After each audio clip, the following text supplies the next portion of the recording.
The Houston Texans absolutely smashed Josh Allen and the Buffalo Bills and proved once again they are the best defense in the NFL. That and more on today's edition of Locked On NFL. The new Locked On NFL. The madman Tyler Rowland is your double shot of NFL espresso with the Locked On local experts on every major story. Get ready, Rowland is revving up. The new Locked On NFL starts now. Locked On Podcast Network. Your team every day.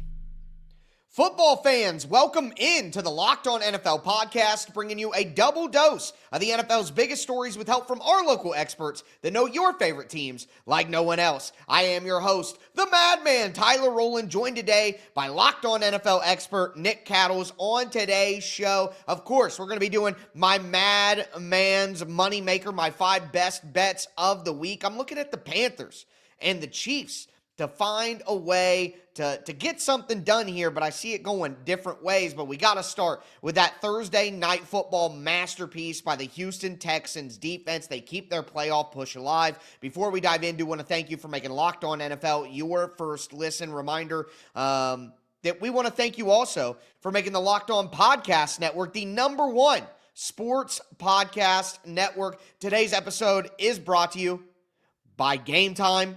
Download the Game Time app, create an account, use the code LOCKEDONNFL for $20 off your first purchase. 23-19, the Houston Texans hold off the Buffalo Bills, and man, that defense looked absolutely incredible, sacking Josh Allen 8 times for 70 lost yards on the night. Absolutely insane. Will Anderson is an alien. I don't think he is from this planet. He dominated the same. He had 6 pressures in like the first half. With 2 sacks. He was making Josh Allen's life miserable. D'Amico Ryans, we know, really good defensive mind. But, man, this defensive line, Tyler, how they can get after the quarterback. I mean, just tremendous stuff from that Texans defense tonight. Yeah, all 3 levels. They have playmakers with Lassiter at cornerback. And obviously, you have Derek Stingley Jr., who's one of the best in the entire league, if not the best. And Azeez Al-Shire, the style of player that he is, some of the dirty plays that he makes, this and that, but he's a tone setter in the middle of their defense as well. And then, of course, those 2 great defensive ends and Danielle Hunter. Just when you think, oh no, Will Anderson Jr., now all of a sudden it's Danielle Hunter in the back end. And at the end of the day, we give Davis Mills his credit for piloting this team with C.J. Stroud out. Honestly, I don't think the offense has dropped off in any significant way for the Texans with Davis Mills in there. And all of that happening at the same time has my guy John Hickman from Locked On Texans believing in magic. I can't believe it. You get a sack. You get a sack. You get a sack. You get a sack. You get a sack. You get a sack. Texas wins Thursday night football. They keep their playoff hopes alive. I'm John Hickman of the Locked On Texans podcast. If you can't tell, I'm turned up. Didn't think the Houston Texans were going to get it done. But Bills came into their stadium and they hold Josh Allen to a bad game. The defense get it done. 8 sacks. Will Anderson, player of the game. Nobody thought they could do it. But they did it. Make sure you listen to the Locked On Texans podcast tomorrow, throughout next week, as we continue to cover your Houston Texans football. I just can't believe it. The magic keeps going. Davis Mills, he converts in the end zone twice. The red zone where they struggle all year, they convert twice. Jaden Higgins, the rookie, gets in on action. Christian Kirk finally comes alive. Nico Collins when you need him. The run game is exactly what the Houston Texans need. They probably get the best performance of the offensive line all year. Do you believe in magic or do you believe in the Houston Texans?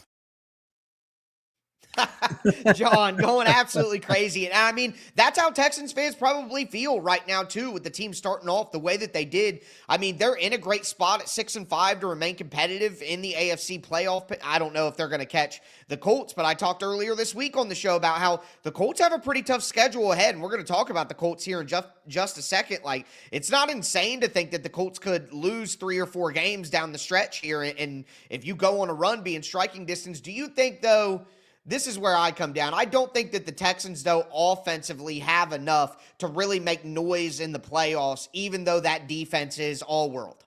I've got Nick Caley concerns, offensive coordinator.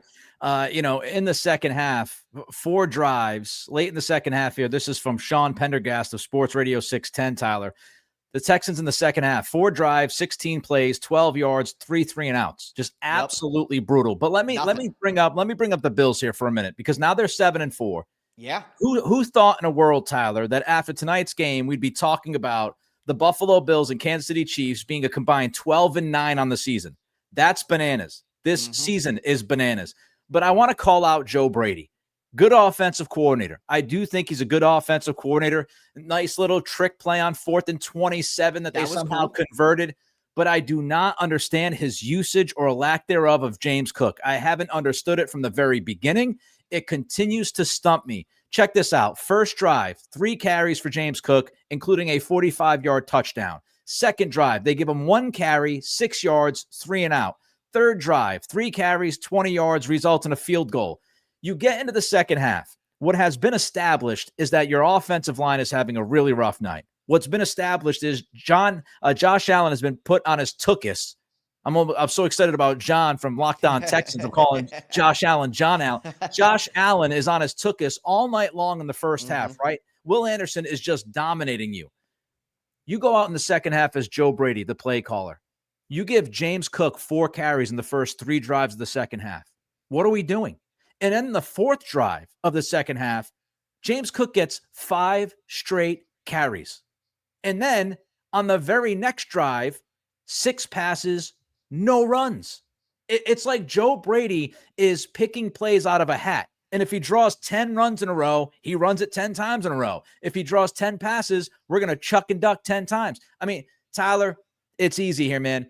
Josh Allen had 35 pass attempts tonight. However, he got sacked 8 times. That tells me he had more than 43 dropbacks, because he also had a couple of scrambles. So you had Josh Allen on a night when your quarterback was sacked 8 times and hit 12 times. Your quarterback dropped back about 45 times. Meanwhile, James Cook, who has been the heart of this offense for most of the season, when he gets the football, had 17 carries. That is malpractice from your play caller.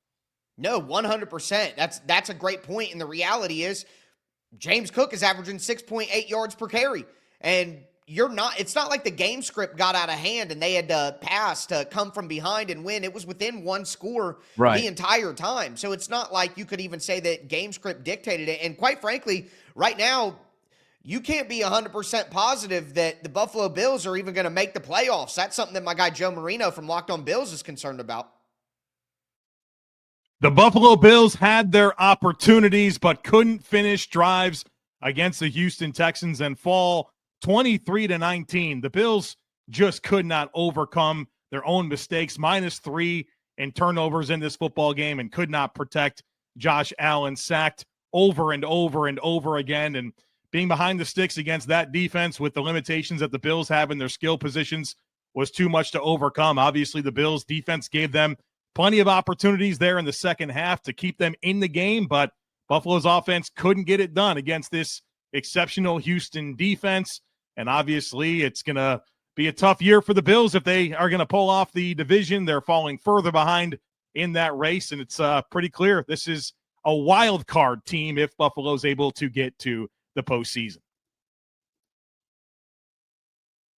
It would, like you were saying earlier, the Chiefs, the Bills, you could even throw the Ravens in there. They're turning things around, but they started off real slow at 1-5. Like the 3 top teams that are always there in the AFC are having a down year all at the same time and kind of struggling to find their footing and make sure things happen. But even though we talk about, and you made great points about Joe Brady and the offense, for me, I'm still looking at the Buffalo defense that just doesn't have enough playmakers up front with Ed Oliver's injury situation. They just don't have... It's the problem with the wide receiver group, the weapon group as well. They just haven't found high-level talent to go with Josh Allen. They have good players, so they're a good team. They're competitive. They go to the playoffs. They win playoff games. They're a good team, but they just don't have those guys to put them over the edge. And I think in these tight moments, that becomes even more obvious. Yeah, I mean, I think this is their least talented team, especially around Josh Allen. There's no doubt about it. And in many spots, they're aging. But walking into this season, their cornerbacks were questionable. Their safeties were questionable. The pass rush right now feels like it's Joey Bosa or bust. You don't get much beyond that. You said Ed Oliver went down. That was a huge injury for that front seven. Matt Milano has been so banged up. It seems like he's kind of slowing down. And offensively, you just don't have those weapons. And, if my math is correct, Tyler, I tweeted this. I believe if the Patriots take care of business the next 2 weeks against Cincinnati and the New York Giants, I do believe that means the Patriots could actually wrap up the AFC East by beating Buffalo in Week 15. And I did not see that coming. I don't think anybody saw that coming. If the Buffalo Bills are officially out of the division after Week 15, that is a massive disappointment for them. 100%. That might be a big enough disappointment for Sean McDermott to get fired after the season. They play the Steelers next week. That could be an interesting game. We know the Steelers always put up a fight, and if the Steelers pass rush has a good game, they could cause problems too. Joe Burrow's probably going to be back maybe even this week against the Patriots for a game against the Bills in 2 weeks. Then they're at the Patriots, the game you mentioned. 2 weeks after that, they play the Eagles as well. I mean, things could get dicey for Buffalo if they don't get their stuff together, but I still think Buffalo's going to make the playoffs. But I think you're right. I think they are totally out of it for the AFC East. They are not catching the New England Patriots. I think there's a good chance that the Patriots are closing that door in that game, but that remains to be seen. Got a lot of action in the AFC. We mentioned the Chiefs a second ago. The Chiefs have a big-time game this weekend. Do want to let you know that today's episode is brought to you by Prize Picks. You and I make decisions every day, but on Prize Picks, being right can actually get you paid. Don't miss any of the excitement of this sports season, whether you're following the NFL, the NBA, or both. There's no better time to jump in on the action. If you haven't tried it yet, Prize Picks is the simplest way to play. You just pick more or less on at least 2 player stats, and if you get them right, you win. It takes less than 60 seconds to make your lineup, and you can play anywhere Prize Picks operates, including California, Texas, Georgia. The new Stacks feature is an absolute game changer. Now, all in the same lineup, you can pick more on multiple of the same player's stats. Like I could take Steph Curry's points, threes, and assists all in the same lineup. Plus, if one of your players leaves early with an injury, the injury reboot feature saves your lineup from a loss. Download the Prize Picks app today. Use the code LOCKEDONNFL to get $50 in lineups after you play your first $5 lineup. That's code LOCKEDONNFL for $50 in lineups after your first $5 lineup. It's Prize Picks. It's good to be right. All right, Nick, let's continue today's edition of Locked On NFL. We talked about a really good Thursday night football game between the Houston Texans and the Buffalo Bills, but now we got to get into the rest of the slate, and of course it is time for the Madman's Moneymaker, my 5 best bets of the week. And we start this week with what is probably the best game of the week, one of the best games of the week for certain, but we have the Indianapolis Colts taking on the Kansas City Chiefs. And look, you could say this might be a must-win game for Kansas City, and a big problem for them is, even though they got all their weapons back, they're not really playing all that well, according to our guys over at Locked On Chiefs. Don't get me wrong. I'm not blaming Travis Kelce for every single missed pass that he had against Denver, but he had a couple that hit him in the hands that he should have caught. He has to make plays for his quarterback. And granted, he probably played the best out of all the receiving threats that they had, but it still wasn't a great game from him and almost got a turnover-worthy play there. Then you look at Rashee Rice, who drops a couple of balls, has one hit him in the hands that almost goes to an interception again in the red zone. You're just in a situation where you're looking at a guy that should be one of the best wide receivers in the AFC and just struggled against the Broncos. I mean, if their weapons aren't going to play well, we know the run game is inconsistent. The defense hasn't looked as sharp as of late. I think the Kansas City may find a way to win this game, but I'm taking the Indianapolis Colts plus 3.5. I can't turn down the 3.5, even though they're on the road. Coming out of a bye, that at least, to me, gives the Colts a couple of more points if we're talking about spread. So I'm going on FanDuel. I'm smashing the Colts plus 3.5. I love that bet. This should be the best Chiefs that we've seen this year. It feels like this is it, right? You're 5-5. Yeah. You're 5-5. You're at home. You're going against a team that is one of the best teams in the AFC, one of the best teams in football so far this year. Backs against the wall. It feels like if the Chiefs don't show up on Sunday with their best football game, there should be serious questions the rest of the way in 2025 for them. I expect them to have one of their best, if not their best games of the season on Sunday. If you look at DVOA, the Chiefs have actually been a pretty good football team. What's killing them is clutch on both sides of the football. Mike Sando did a great job at The Athletic this week writing about how they have failed in the clutch. That's what's killing them. Those have-to-have-it plays, they haven't had those. And Patrick Mahomes throws a terrible pick last week in the red zone against Denver. You can't have that when the margin for error seems to be slimmer this year than it has been in past years. But I think Kansas City, look, they're top 10 in the NFL in yards after contact against the run game. That is a Jonathan Taylor calling card. He gets a ton of yards after contact. I think they'll somewhat limit him this week. And I believe Patrick Mahomes and company, they're going to let loose at home. Give me the Chiefs minus 3.5. I think they win this football game, and I think they win by 6 points at least. See, I do think that the Chiefs will find a way to win at the end. I just think the Colts are going to make it extremely tough for them, and that 3.5 is such a good number. You're right, the Chiefs are great yards after contact, but the Chiefs are the worst defense in the NFL against play action. I think Tyler Warren will have a big week, and they may limit Jonathan Taylor a little bit, but they'll get some get back with the play action. I think that's going to be an incredible game. It's going to be close. I can see it going either way, but too good a value coming off a bye for me to turn down with the Colts. Do want to go to another game that I think is going to be very, very interesting, and once again, I just love the 3.5 number, and it's the Dallas Cowboys against the Philadelphia Eagles. All right, Dallas is playing better. They're at home. They only lost by 4 to Philadelphia. And again, they're playing with confidence right now, coming off a beatdown of the Las Vegas Raiders, according to my guys over at Locked On Cowboys. They came into that game feeling like they were going to do something, and they had a plan that they felt like was going to work, and that they had improved the personnel. And you could see that in the way they called the game plan.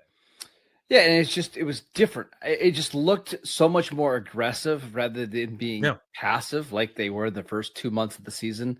And again, maybe the Raiders played a big part of that, but there was a level of confidence, as you mentioned, from this unit. And one of the things, and one of the reasons why we were excited about the Quinnen Williams trade, outside of just getting Quinnen Williams, he's obviously a superstar, is that you felt like he could be a force multiplier for this team, where the players around him could start to, maybe reach their potential. I think that while the trades aren't good enough to get the Cowboys to the playoffs, I think they did make them a better team.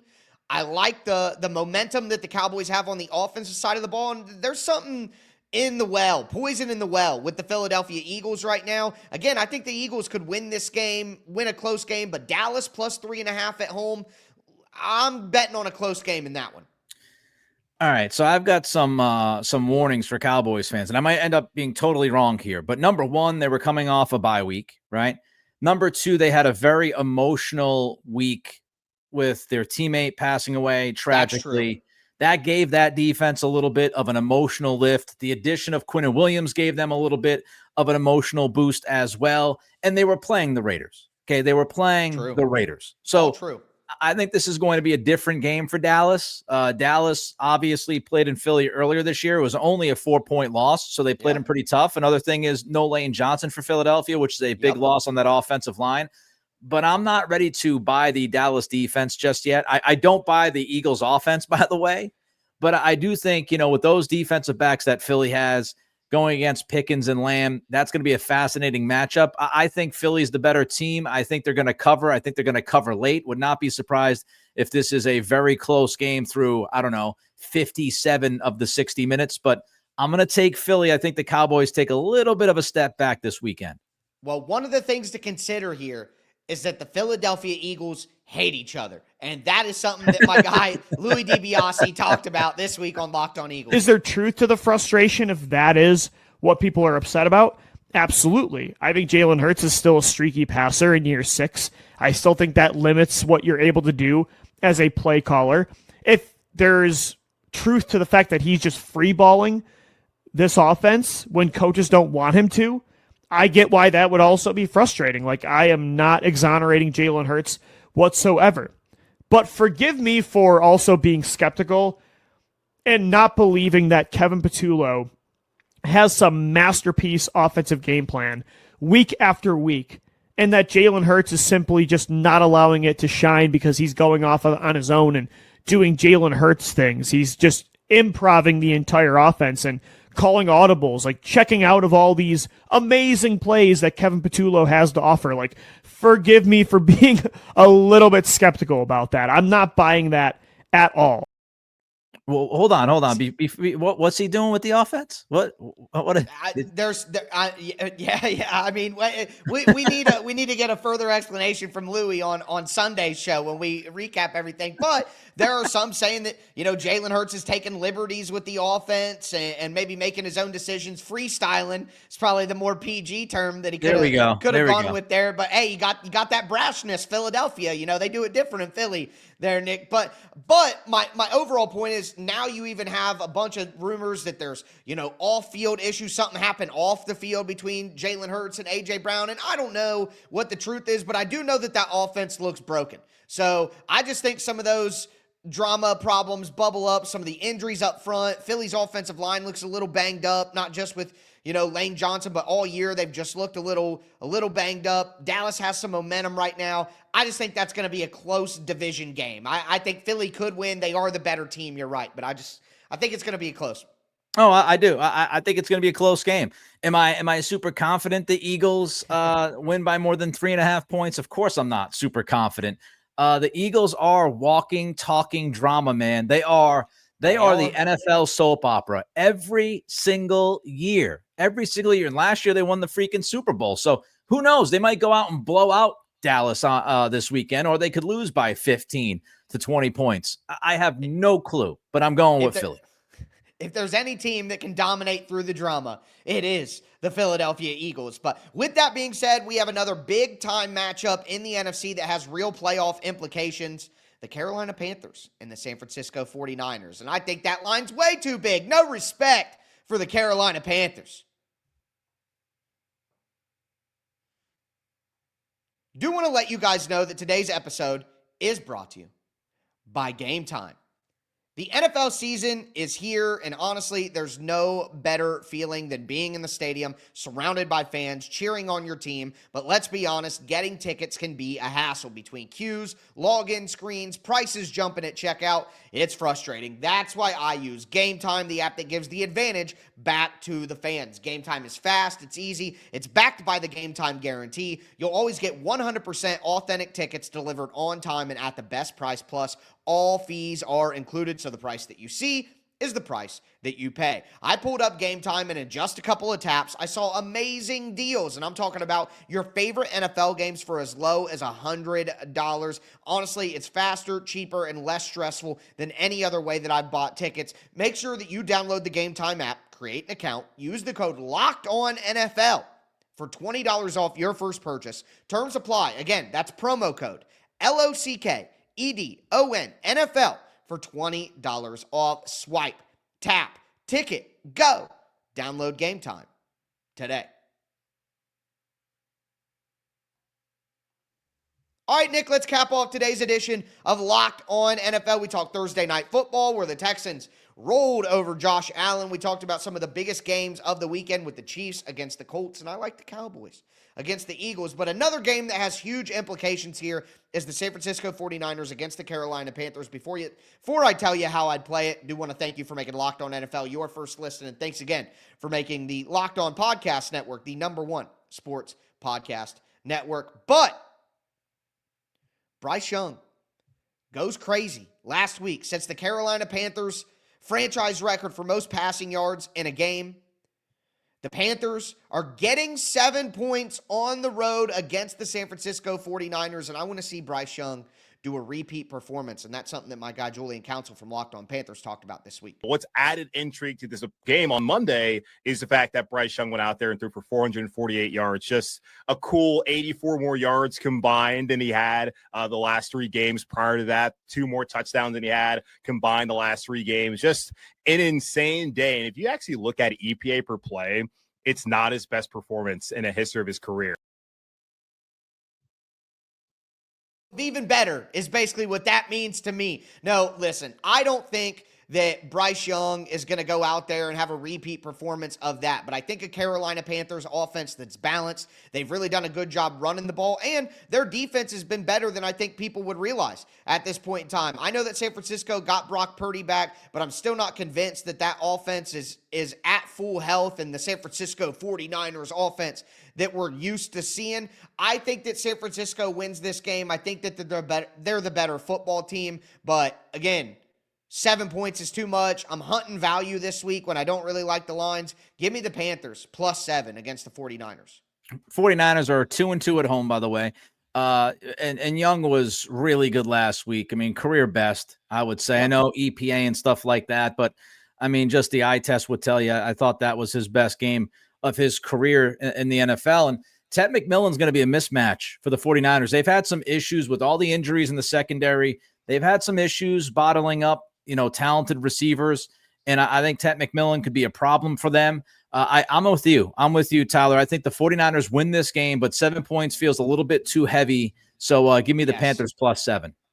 100%. And honestly, I think it would just be really fun to see the Panthers win the game outright if they could. I mean, I don't think that they will. I just like the value of the line, but 6-5 Panthers, 7-4 49ers, both of those teams pushing to make the playoffs, probably trying to get a wild card spot. I mean, the Panthers, it's not out of the realm of possibility that they could catch the Tampa Bay Buccaneers. That's a really, really great Monday Night Football game. Like, that's a perfect example of a great Monday Night Football game.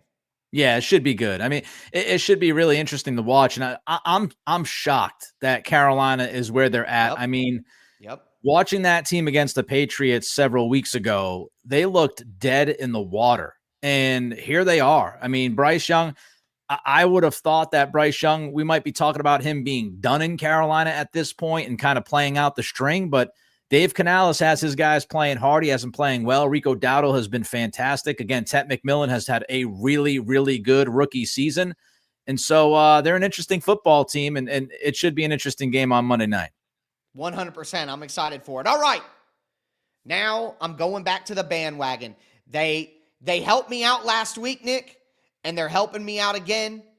My Jacksonville Jaguars squad -2.5 on the road against Arizona. They're a much better football team than Arizona. They walloped the Chargers last week, and the only thing I'm worried about is turnover Trevor Lawrence, and that's something that they discussed on the crossover episode, Locked on Jags, Tony Wiggins. The Jaguars, when they force turnovers, they win. And when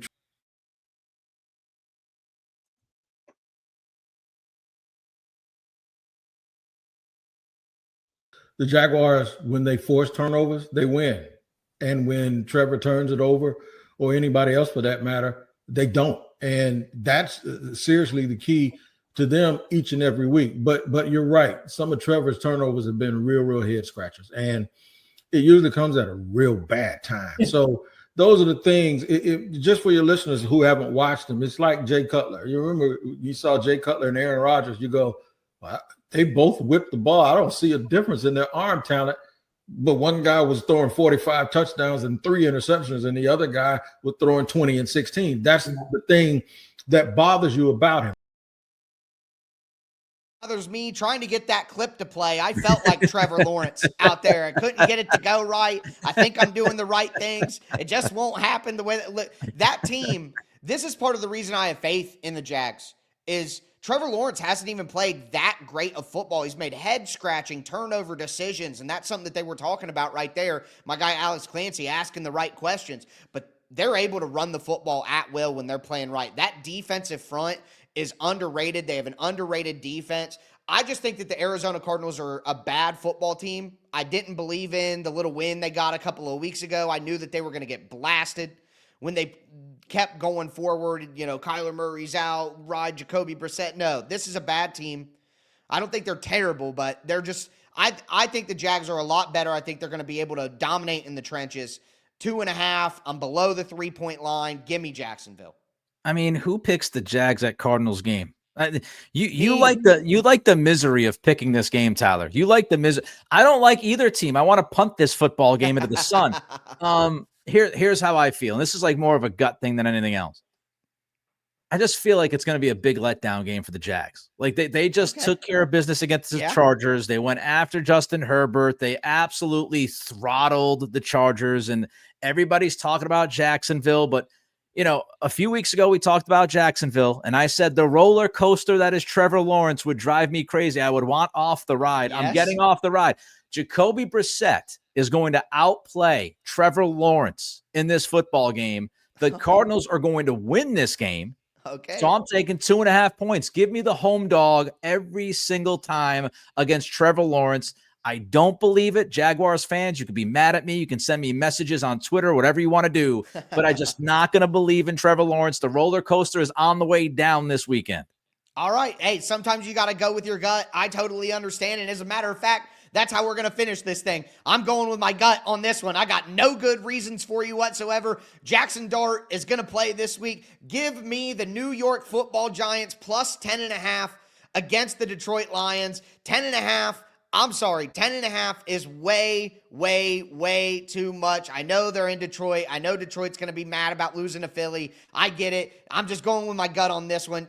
I'm going to get a late cover from Jaxson Dart. He's going to do something cool at the end of the game, and they're going to cover. They're going to lose by 9 points. Give me the Giants plus 10.5.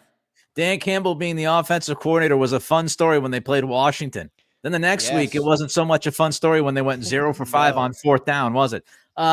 I'm going to do a Thelma and Louise old school movie shout out. I'm going to hold your hand, Tyler, and we're going to go off the cliff together on this one.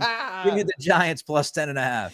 Let's go. I'm with it on that. Hey, let that be a lesson, folks. Sometimes you just got to go with your gut, but we'll report back on whether our guts are busted or not on Sunday night, because it could be a throw-up situation depending on how things roll. But that's going to do it for today's edition of Locked On NFL. I am your host, the Madman Tyler Rowland, for my co-host, Nick Cattles. As we tell you every episode, thanks for tuning in, and stay safe out there.